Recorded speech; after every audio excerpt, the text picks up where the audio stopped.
யார்மா, யார் உன்னை இன்சல்ட் பண்ணது என்று அவர் கேட்க, துஷார் தான் டேடி. அவருக்கு வேண்டப்பட்ட ஒரு ஆள் மூலமா என்னை ரொம்ப இன்சல்ட் பண்ணிக்கிட்டு இருக்கிறாரு. இமீடியட்டா நீங்க இங்கே கிளம்பி வாங்க என்று அவள் அழுகுரலில் சொல்ல, தன் மகளின் அழுகுரலை கேட்க இயலாத கைலாஷ் ஃபோன் காலை கட் செய்த அடுத்த 1/4 மணி நேரத்தில் அவருடைய கார் அந்த இடத்தில் வந்து இறங்கியது. பிரவுன் கலர் கோட் ஷூட் அணிந்தவாறு 4 பாடிகார்ட்ஸுடன் மிடுக்கான தோரணையுடனும் உள்ளே நுழைந்தார் கைலாஷ் கிருஷ்ணா. அவரது முகம் கோபத்தில் சிவந்து போயிருந்தது. தான் நினைத்தது போல தான் இருக்கும் இடத்திற்கே கைலாஷ் கிருஷ்ணாவை விக்ரம் வர செய்து விட்டான். என்ன மேக்னா, என்ன நடந்துச்சு? யாரு உன்னை தொந்தரவு பண்ணாங்க என்று கைலாஷ் கோபமாக கேட்டான். இங்க பாருங்கப்பா, ஒன்னுத்துக்கு ஆகாத இந்த விக்ரமுக்கு பாம்பேல இருக்கிற ஒரு சில பிக் ஷாட்டோட லிங்க் இருக்குது. அதை யூஸ் பண்ணிக்கிட்டு என்கிட்ட பெரிய டான் மாதிரி பில்டப் கொடுத்துட்டு இருக்கான். இவனும் இந்த துஷாரும் என்னையவே இவன் முன்னாடி மன்னிப்பு கேட்க வைக்கணும்னு ஆசைப்படுறாங்க. நான் கிருஷ்ணா ஃபேமிலி பொண்ணு, அதுவும் கைலாஷ் கிருஷ்ணாவோட பொண்ணுன்னு சொல்லியும் என்னை விட மாட்டாங்கப்பா. நீ யாரா இருந்தா எங்களுக்கு என்ன, நீ மன்னிப்பு கேட்டுதான் ஆகணும் அப்படி இப்படின்னு சொல்லி என்னை மிரட்டுறாங்கப்பா. அதனால தான் நான் உங்களுக்கு கால் பண்ணப்பா என்று மேக்னா அழுவது போல் பாவலா செய்து கொண்டே சொன்னாள். என்ன துஷார் இதெல்லாம்? இங்க என்ன நடக்குது? என் பொண்ணை தொந்தரவு செய்ய உனக்கு எங்க இருந்து தைரியம் வந்துச்சு? திமிருனால இந்த மாதிரி எல்லாம் பண்ணிக்கிட்டு இருக்கியா? நான் நினைச்சா உன்னை என்ன வேணும்னாலும் பண்ண முடியும் என்று கைலாஷ் துஷாரை மிகவும் தீவிரமாக கத்தினான். எரிகின்ற தீயில் எண்ணெய் ஊற்றுவது போல மேக்னா மீண்டும் தன் தந்தையை அழைத்து, அப்பா, என்ன தொந்தரவு பண்ணது மட்டும் இல்லப்பா, மன்னிப்பு கேட்டா மட்டும்தான் இந்த ஹோட்டலை விட்டு என்னால வெளியே போக முடியும், இல்லாட்டி போக முடியாதுன்னு சொன்னாங்கப்பா. மறுபடியும் நான் நம்ம ஃபேமிலி பத்தி எவ்வளவோ சொன்னேன், ஆனா அதை அவங்க கொஞ்சம் கூட சட்டை பண்ணிக்கவே இல்லப்பா என்று மீண்டும் அழுவது போல பாவலா செய்தவாறே சொன்னாள். அடக்கடவுளே, என்ன இதெல்லாம்? இவ எக்ஸ்ட்ரா ஃபிட்டிங் ஓவரா போடுறா என்று மனதிற்குள் நினைத்ததால் துஷார் கைலாஷிடம், மிஸ்டர் கைலாஷ், நாங்க உங்க பொண்ணு சொல்ற மாதிரி எல்லாம் எதுவும் பேசவே இல்லை. உண்மையாவே நான் அவங்களுக்கு எந்த ஒரு தொந்தரவும் கொடுக்கல. மிஸ்டர் விக்ரம தொந்தரவு பண்ணா அதுக்காக தான் நான் அந்த மன்னிப்பு கேட்க கூட சொன்னதே என்று கூறினான். அப்பா, இல்லப்பா, இந்த ஆளு சொல்றத நம்பாதீங்க. அவர் பொய் சொல்றாரு. உங்க பொண்ணு நான் சொல்றது பொய்யா போயிடுமாப்பா? இவங்க என்ன எந்த அளவுக்கு தொந்தரவு பண்ணாங்க தெரியுமாப்பா? அடிக்கிறதுக்கெல்லாம் கை வாங்கினாங்கப்பா. என் ஃப்ரெண்ட்ஸ் முன்னாடி எனக்கு எவ்வளவு அவமானமா இருந்துச்சு தெரியுமாப்பா? இதுக்கெல்லாம் நிச்சயமா இவங்களுக்கு தண்டனை கொடுக்கணும்பா என்று அவள் மிகவும் வருத்தமாக அவமானப்பட்டவள் போல் சொன்னாள். மகளின் பேச்சை முழுமையாக நம்பிய கைலாஷின் முகம் கோவத்தில் சிவந்து துஷாரை சீரியஸாக பார்த்து, என் மகளை என்ன செய்ய நினைச்ச? எவ்வளவு தைரியம் இருந்துச்சுன்னா நீ அவளை இந்த அளவுக்கு சித்திரவதை செஞ்சிருப்ப? ஏன் உனக்கு சாகணும்னு ஆசையா? கிருஷ்ணா ஃபேமிலி பத்தி நீ அந்த அளவுக்கு குறைச்சி மதிப்பிட்டு இருக்கியா துஷார் என்று கைலாஷ் கேட்டான். என்ன விக்ரம் அண்ட் துஷார், இவ்வளவு நேரம் வாய் விட்டு ரொம்ப ஓவரா பேசிக்கிட்டு இருந்தீங்க, இப்ப எங்க அந்த வாயை காணோம்? இப்பதான் என் அப்பா வந்துட்டாருல, இப்ப பேசுங்க. சின்ன பொண்ணான என்ன எந்த அளவுக்கு கொடுமைப்படுத்தினீங்க, இப்ப ஏன் இந்த அளவுக்கு அமைதியா இருக்கீங்க என்று அவள் கோபமாக கத்தினாள். துஷார், நீ என் மகளுக்கு தொல்லை கொடுத்ததை பத்தி மட்டும் நான் அபினவ் கிட்ட சொன்னனா அது உனக்கு எவ்வளவு பெரிய ஆபத்துன்னு உனக்கு தெரியுமா தெரியாதா என்று கைலாஷ் ஆழ்ந்த குரலில் கேட்டான். மகள் என்றால் அவருக்கு உயிர். சிறு வயதில் இருந்தே மேக்னாவை கைலாஷ் இளவரசி போலதான் வளர்த்தார். அப்படிப்பட்ட ஒருத்திக்கு இப்படி ஒரு நிலைமை வந்தால் அதை எப்படி கைலாஷ் தாங்கிக் கொள்வார்? எவ்வளவு தைரியம் இருந்துச்சுன்னா இந்த துஷார் என் மகளை சித்திரவதை பண்ணிருப்பான். இதை பத்தி நான் நிச்சயமா அபிகிட்ட சொல்லியே ஆகணும். அப்படி சொன்னாதான் இந்த துஷாரை அந்த அபி உண்டு இல்லைன்னு பண்ணுவான். அங்க சுத்தி இங்க சுத்தி கடைசியில என் பொண்ணுகிட்டயே இவனுங்க வேலையை காட்டுறானுங்களா? விடக்கூடாது என்று கைலாஷ் யோசித்தார். மிஸ்டர் கைலாஷ், என்ன பேசிக்கிட்டு இருக்கீங்க நீங்க? நான் உங்க பொண்ணை சித்திரவதை பண்ணலன்னு சொல்லிக்கிட்டு இருக்கேன், பட் நீங்க அதை நம்ப மாட்டீங்க. உங்க பொண்ணு தான் எல்லாரும் அவளை மதிக்கணும்னு இவங்க 2 பேரையும் இன்சல்ட் பண்ணி அது மூலமா பெருமை பேச நினைச்சா. விக்ரம் கிட்ட இவ வம்பு பண்ணதுனால தான் உங்க பொண்ணு மன்னிப்பு கேட்க சொன்ன. அது என்னவோ உண்மைதான், பட் உங்க பொண்ணு என்னடானா 1க்கு 2 உங்ககிட்ட என்னை பத்தி கம்ப்ளைண்ட் சொல்லிக்கிட்டு இருக்கா. தான் தான் ரொம்ப பெரிய ஆளுன்னு காட்டி எல்லார்கிட்டையும் பெருமை பீத்த நினைச்சுக்கிட்டு இருக்கா. உங்க ஃபேமிலி நேமை இன்ஃப்ளூயன்ஸ் பண்ணி அவ என்னெல்லாம் அட்டூழியம் பண்றா தெரியுமா? அதை ஃபர்ஸ்ட் தெரிஞ்சுக்கோங்க என்று தீவிரமாக சொன்னான் துஷார். என்னதான் துஷார் மேக்னாவை பற்றி சொன்னது தன் மண்டைக்குள் ஏறினாலும் கைலாஷ் அதை ஒத்துக்கொள்வதாகவே இல்லை. வேண்டுமென்றே தனது மகளுக்காக சார்பாக பேசினார். என்ன சொன்ன? என் பொண்ணு ஃபேமிலி நேமை இன்ஃப்ளூயன்ஸ் பண்ணி பெருமை பேசிக்கிட்டு இருக்கிறாளா? இதுல என்ன தப்பு இருக்குது? எங்க கிட்ட சொத்து இருக்குது, பதவி இருக்கு, எங்க ஃபேமிலிக்குன்னு ஒரு மரியாதை இருக்கு, அதை தான் அவ யூஸ் பண்ணிக்கிறா. பட் உனக்கு அந்த நினப்பு கொஞ்சம் கூட மனசுல இல்லாம என் மகளையே நீ மன்னிப்பு கேட்க சொல்லியிருக்கனா, அது ரொம்ப பெரிய தப்பு தானே. இதுக்கெல்லாம் பிராயச்சித்தமா நீ யார்கிட்ட என் பொண்ணை மன்னிப்பு கேட்க சொன்னியோ அவனை என் கூட அனுப்பி வை. நான் அவனை என் வீட்டில் ஒரு வேலைக்காரன் ஆக்கி என் கோபத்தை தணிச்சுக்கிறேன். என் வீட்டில் இருக்கிற எல்லா வேலையும் அவன் தான் பார்க்கணும். முதல்ல அவனை கவனிச்சுட்டு அப்புறமா உன்னை என்ன பண்ணணுமோ பண்ணிக்கிறேன் என்று கைலாஷ் மிகவும் தீவிரமான தொனியில் சொன்னார். ஆமா, யார் இங்க விக்ரம் என்று அங்கிருந்த அனைவரையும் பார்த்தவாறு கேட்டார் கைலாஷ். விக்ரம் அங்கிருந்த இடத்தை விட்டு ஒரு அங்குலம் கூட நகரவே இல்லை. வழக்கம் போல கூலாக கைலாஷை பார்த்து, நான் தான் விக்ரம், அதனால என்ன என்று அவன் திமிராக சொன்னான். விக்ரமை பார்த்த கைலாஷ் சிரித்துக்கொண்டே, நீதானா அது? நான் கூட என் பொண்ணு கொடுத்த பில்டப் எல்லாம் வச்சு நீ ரொம்ப பெரிய ஆளா இருப்பன்னு நினைச்சேன். ஆனா பார்க்கறதுக்கு பில்லாக்கா பையன் மாதிரி தான் இருக்க. நீ என் மக கூட மோத துணிஞ்சிட்டியா? இந்த துஷாரால உனக்கு எந்த அளவுக்கு செக்யூரான பாதுகாப்பு கொடுக்க முடியும்னு நினைச்சி இவ்வளவு ஓவரா ஆடுற என்று சொன்ன கைலாஷ் தன் பின் நிற்கும் தன் ஆட்களை பார்த்தவாறு, இங்க எல்லாரும் வாங்க, இவனை உடனே வீட்டுக்கு அழைச்சிட்டு போங்க. நான் நினைச்ச மாதிரி இவனை வேலைக்காரனா மாத்தி கொடுமைப்படுத்தணும் என்று பகை உணர்வுடன் கூறினார் கைலாஷ். கைலாஷின் குரல் கேட்டவுடனே அவனது பாடிகார்ட்ஸ் இருவர் முன்னால் வந்து விக்ரமை பிடிக்க வந்தனர். ஆனால் துஷார் அவர்களை தடுத்தான். கைலாஷ், என்ன பண்ணிட்டு இருக்கீங்க? நீங்க பண்ணிட்டு இருக்கிறது எவ்வளவு பெரிய தப்பான விஷயம் தெரியுமா என்று அவர் தீவிரமாக கத்தினார். என்ன துஷார், வாய்ஸ் ரொம்ப ஓவரா வருது. இந்த விக்ரம்காக நீ சாக நினைக்கிறியா? ஒரு விஷயம் மட்டும் தெளிவா புரிஞ்சுக்கோ, கிருஷ்ணா ஃபேமிலிய அவமானப்படுத்தினா இந்த பாம்பேல யாராலையும் உயிரோட இருக்க முடியாது. என் ஆளுங்க எல்லாருமே இப்ப இந்த இடத்த சுத்தி வளைச்சிருக்காங்க. இதுக்கப்புறம் உன் நிலைமை என்னன்னு உனக்கே ரொம்ப நல்லா தெரியும்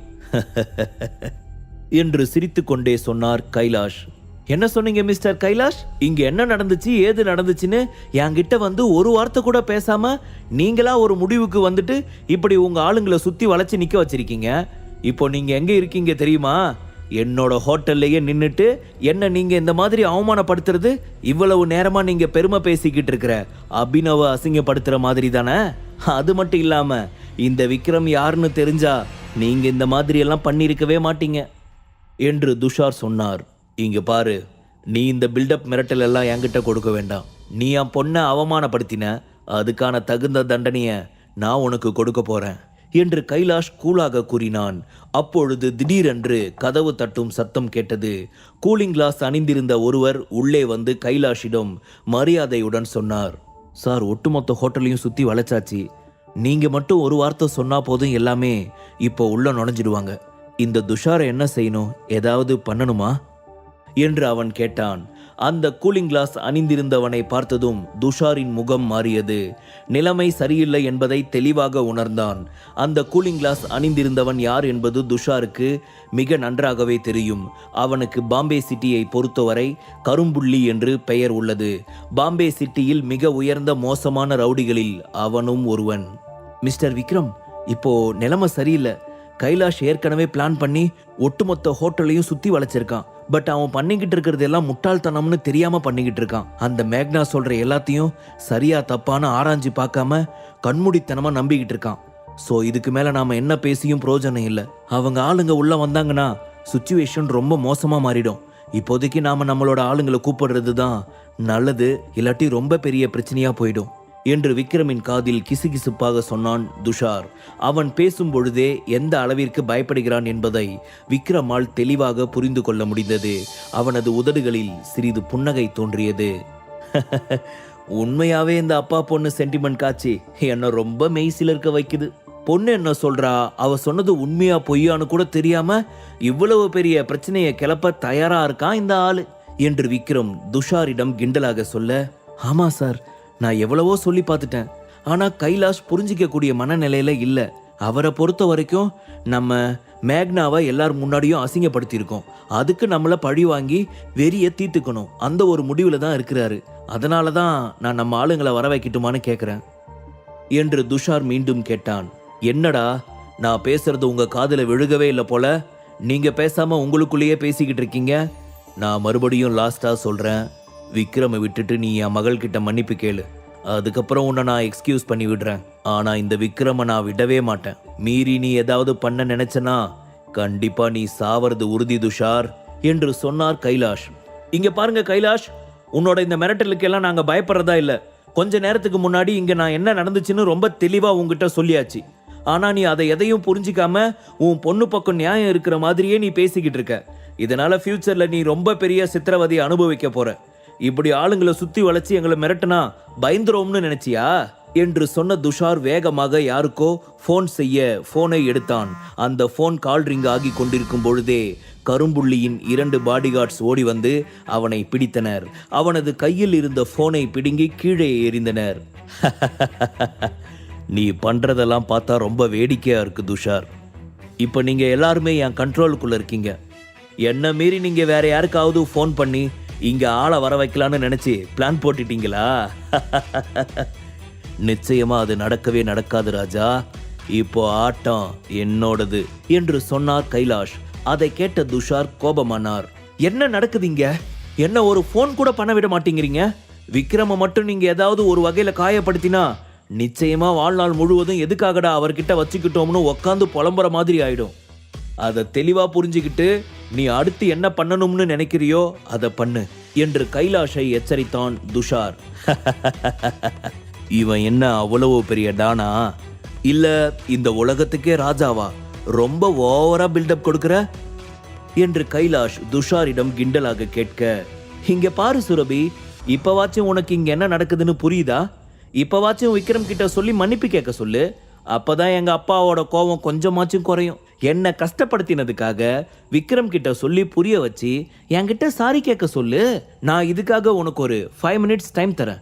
அதுக்குள்ள சாரி கேட்டுட்டா நல்லது. இல்ல அதுக்கப்புறம் நான் மனசு மாறிட்டேனா உன்னையும் காப்பாற்ற முடியாது, உன் புருஷனையும் காப்பாற்ற முடியாது. அதுக்கப்புறம் நீங்க என் காலில் விழுந்து கெஞ்சினா கூட அது வேஸ்ட் தான் என்று கிண்டலாக சிரித்தவாறு சொன்னாள் மேகனா. இங்க பாரு பேபி, நீ அவளெல்லாம் கணக்கில் எடுத்துக்கணும்னு அவசியமே இல்லை. நீ நார்மலா இரு. என்ன நடந்தாலும் உன் மாமன் நான் இருக்கேன், நீ பயப்படாத என்று அவள் கைகளை இறுக பற்றி ஆறுதல் சொன்னான் விக்ரம். தான் அவனிடம் பேசுவதற்கு முன்பே அவனாகவே வந்து இப்படி பேசியதை கேட்ட சுரபி மனதிற்குள், எந்த பிரச்சனையா இருந்தாலும் நிச்சயமா சரி செய்ய விக்ரம் கிட்ட ஒரு வழி இருக்கும்னு எனக்கு ரொம்ப நல்லாவே தெரியும். பட் இப்ப போயிட்டு இருக்கிறது எனக்கு சரியா தோணல என்று சொல்லி யோசித்து குழம்பிக் கொண்டிருந்தாள். ஆனால் மேக்னாவோ விக்ரமின் பேச்சை கேட்டு கடுப்பாகி, ஓகே லீவ் இட், நான் உங்களுக்கு கொடுத்த லாஸ்ட் சான்ஸும் நீங்க யூஸ் பண்ணிக்கல, நான் சொல்றத கேட்கல, நான் அவ்வளவு சொல்லியும் நீங்க அதை அக்செப்ட் பண்ணிக்கிறதா இல்லைல்ல, அதனால இனிமே நீங்களே நினைச்சாலும் என்கிட்ட மன்னிப்பு கேட்க முடியாது. Time waste. அப்பா, இவங்க என்ன சொன்னாலும் கேட்க மாட்டாங்க, இப்படிதான் திமிரு பிடிச்சி ஆடிக்கிட்டு இருப்பாங்க. இதுக்கு மேலேயும் டைம் வேஸ்ட் பண்ணாம அடுத்து என்ன நடக்கணுமோ அதை பாருங்கப்பா என்று மேக்னா சொல்ல, அவளை பார்த்து சரி என்பது போல கண்களால் பதில் சொன்ன கைலாஷ் விக்ரம் பக்கம் திரும்பி, நான் உனக்கு ஒரு லாஸ்ட் சான்ஸ் கொடுத்தேன், என் பொண்ணும் உனக்கு லாஸ்ட் சான்ஸ் கொடுத்தா. ஆனா நீ பெரிய டான் மாதிரி எந்த ரியாக்ஷனும் இல்லாம ரொம்ப திமிரா உக்காந்துருக்கல. இனி அந்த கடவுளே நினைச்சாலும் அவரே நேர்ல வந்தாலும் உன்னை காப்பாற்ற முடியாது. நீ சாக போறது கன்ஃபார்ம் என்று கைலாஷ் சொல்ல, இங்க பாருங்க கைலாஷ், நான் மறுபடியும் சொல்றேன், நீங்க மோதிக்கிட்டு இருக்கிற ஆளு யாருன்னு தெரியாம பண்ணிக்கிட்டு இருக்கீங்க. இதனால நீங்க சந்திக்க போற பிரச்சனை ரொம்ப பெருசா இருக்கும் என்று மீண்டும் எச்சரித்தார் துஷார். கைலாஷ் அவன் பேச்சை சட்டை செய்யாமல் சிரித்தவாறு கரும்புள்ளியை பார்க்க, அவனோ மிகவும் திமிராக, டோன்ட் பில்டப் துஷார், உங்களோட இந்த உலகத்துக்கு ராஜாவை நான் கொலை பண்ண போறேன், யாரு வந்து தடுக்கிறாங்கன்னு பார்க்கலாம் என்று கரும்புள்ளி அவன் கையில் துப்பாக்கியுடன் விக்ரமை நெருங்கினான். முழு கதையையும் கேட்டு மகிழ பாக்கெட் FM ஆப்பை டவுன்லோட் செய்யுங்கள். லிங்க் டிஸ்கிரிப்ஷனில் கொடுக்கப்பட்டுள்ளது.